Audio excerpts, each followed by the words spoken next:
Hi class, finally we are going to talk about transduction.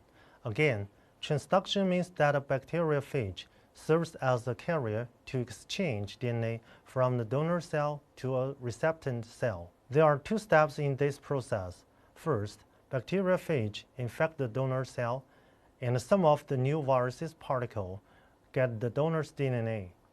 Then, those viruses with the donor's DNA infect and pass the donor's DNA to the recipient cell. So that is how transduction works. There are two types of transduction: generalized transduction and specialized transduction. Generalized transduction, random fragments of the disintegrated host DNA are picked up by the phage during assembly and transferred to the recipient cell. Any genes can be transmitted in this way. Here, it gives you the generalized transduction video just to show you how that works. In generalized transduction, a segment of DNA is carried from one bacterial cell to another by a bacterial virus called a bacteriophage or phage. The phage attaches to the bacterial cell and injects its nucleic acid into the host cell. A phage enzyme is produced that breaks down the host DNA into smaller fragments. Phage DNA is replicated and phage coat proteins are produced. During formation of the mature phage particles, a few phage heads may surround fragments of bacterial DNA instead of phage DNA.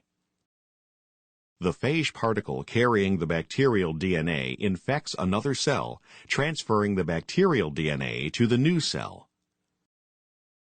When the bacterial DNA is introduced into the new host cell, it can become integrated into the bacterial chromosome, thereby transferring genes to the recipient.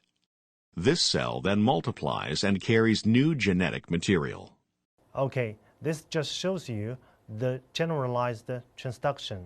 Specialized transduction means that a highly specific part of the host genome is regularly incorporated into the virus and transferred to a new recipient cell. This video just shows you how specialized transduction works.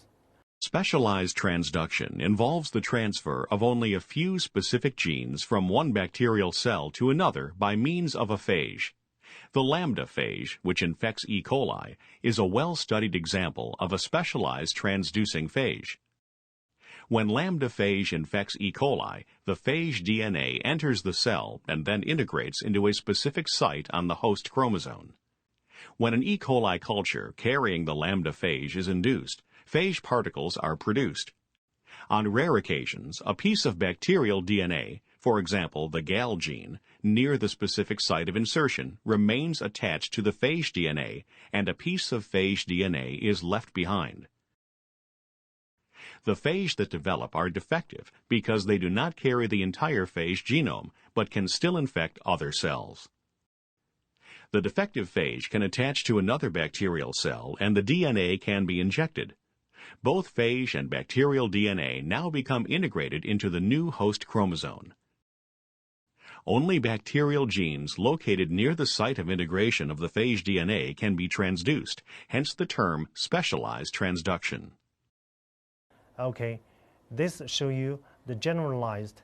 So again, all genes contained within the bacteria infected by generalized transducing phage are equally likely to be packaged into the phage coat and transferred. In specialized transduction, only specific bacterial genes are transferred. Alright, so we have come to the end of this chapter. Thank you for watching.